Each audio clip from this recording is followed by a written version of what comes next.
دلی اور اس کے مضافات سے آئے ہوئے بھائیوں کو ہماری طرف سے اس کمپنی اور اس کے جو آپ کے خادمین ہیں ان سب کی طرف سے بہت بہت دلی مبارکباد، اور ساتھ میں اللہ تعالیٰ سے یہ دعا ہے کہ اللہ تعالیٰ آپ تمام بھائیوں کو ان مقاصد میں کامیاب فرمائے جن مقاصد کے لیے آپ اپنا گھر بار چھوڑ کر یہاں تشریف لائے۔ اللہ تعالیٰ آپ کے ہر عمل کو قبول فرمائے، اور ان عملوں میں جس عمل کے لیے آپ نیت کر کے یہاں تشریف لائے ہیں عمرہ، اللہ تعالیٰ آپ کے عمرہ کو قبول فرمائے۔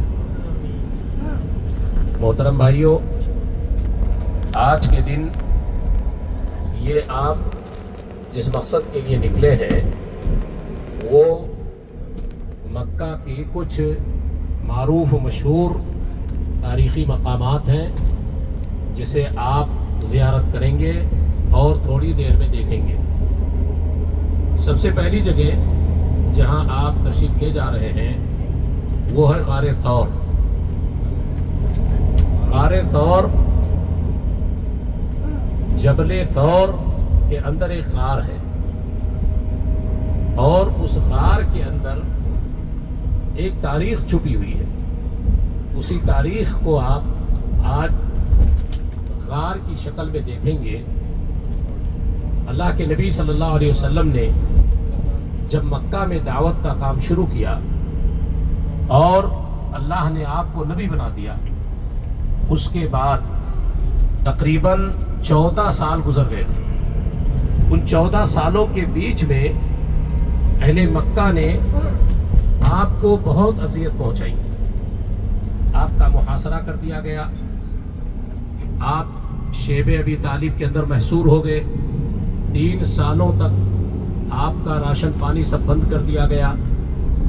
اس کے بعد جو ذہنی اذیتیں پہنچاتے رہے، بدنی اذیتیں پہنچاتے رہے، زبان سے آپ کو جو اذیتیں پہنچاتے رہے زبانی، یہ ساری اذیتوں کو آپ برداشت کرتے رہے۔ آپ انتہائی سخت نفسیات کے مالک تھے۔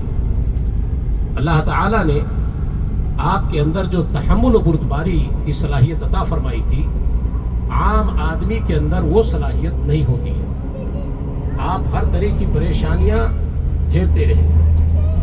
آخر میں جب نبی اکرم صلی اللہ علیہ وسلم کے قتل کی بات آ گئی کہ اب آپ کو قتل کیا جائے گا، اور دار الندوہ کے اندر بیٹھ کر اس کی میٹنگ ہوئی، مکہ کے بہت سارے لوگ قریش جمع ہوئے، اور اس میں ایک شیخ نجدی کے نام سے بھی آیا اور اس نے مشورہ دیا۔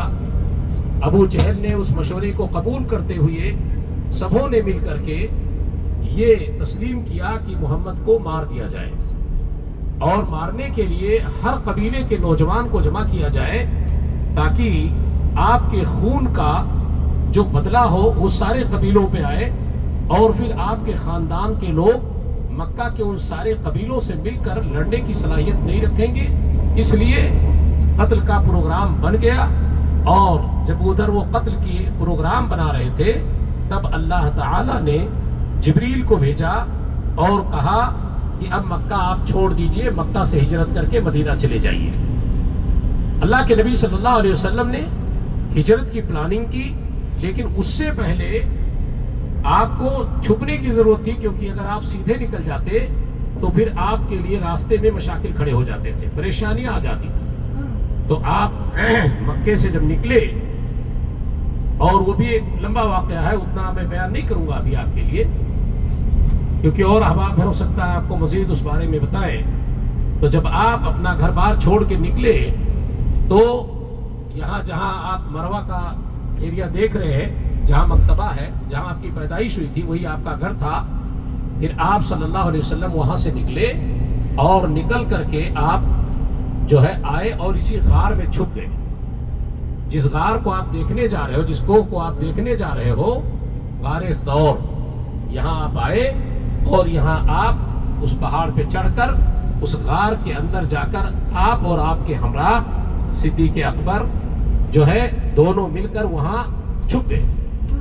نتیجہ یہ ہوا مکہ والے آپ کے سرکوبی کے لیے دوڑ رہے تھے، بھاگ رہے تھے، یہاں تک کہ غار کے منہ تک بھی پہنچ گئے تھے، لیکن آپ نے وہاں 3 دن قیام کیا، اور جب اہل مکہ غار کے منہ تک پہنچ گئے تو بعض تاریخی روایات کے مطابق ہے کہ اللہ تعالیٰ نے مکڑیوں کو حکم دیا کہ تم جالے ڈال دو، تو اس کے منہ پر انہوں نے جالے ڈال دیے، جس میں ان کو یہ اندازہ ہوا کہ یہاں کوئی اندر داخل نہیں ہوا ہے، اس لیے کہ مکڑیوں نے جال ڈال دی ہوئی ہے، تو ان کے نگاہوں پہ ایسے بھی پردے پڑ گئے۔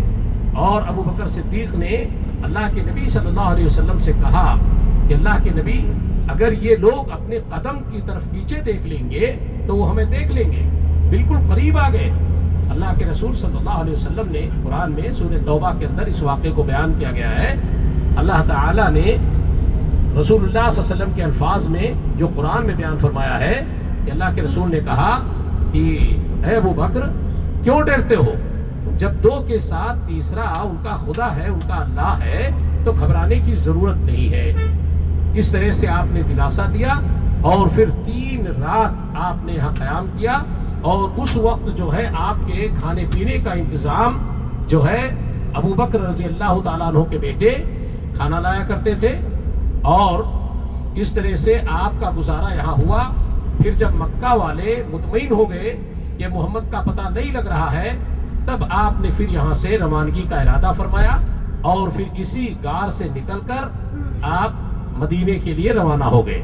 پھر اس کے بعد جو ہجرت کا واقعہ آیا ہے، اس میں کیا کیا واقعہ ہوا ہے، کیسے کیسے گزرے، کہاں سے گزرے، وہ ساری چیزیں آپ کو انشاءاللہ تعالی علماء کرام سناتے رہتے ہیں۔ آج یہ موقع نہیں ہے کہ مکمل تفصیل آپ کے سامنے پیش کر دیا جائے، اتنی تاریخ ہم نے بتا دی، یہی جو ہے۔ تو اس طرح سے جو ہے اللہ کے فضل و کرم سے یہ تاریخ آپ کی ایک تاریخ ہے۔ رسول مکرم صلی اللہ علیہ وسلم یہاں تشریف لائے، اور یہاں آپ نے قیام کیا، اور یہیں سے چھپ کر کے آپ نکلے۔ پھر باہر جب آپ نکلے تو اس کے بعد کئی سارے سراقہ بن مالک جعشم کا واقعہ پیش آیا۔ اللہ کے فضل و کرم سے اللہ نے آپ کی ہر طرح سے حفاظت فرمائی، اور آپ مدینہ پہنچ گئے۔ تو یہ وہی غار ہے جہاں 3 رات رسول مکرم صلی اللہ علیہ وسلم نے قیام کیا تھا۔ اب آپ دیکھیں گے غار کے اوپر تو آپ نہیں چڑھ سکتے ہیں، بہت اونچائی پر ہے، لیکن نیچے سے آپ وہ پہاڑ وغیرہ دیکھ سکتے ہیں۔ آگے وہ پہاڑ ہے بھی، انشاءاللہ تعالیٰ گاڑی رکے گی، آپ کو دکھایا جائے گا۔ السلام علیکم ورحمۃ اللہ وبرکاتہ۔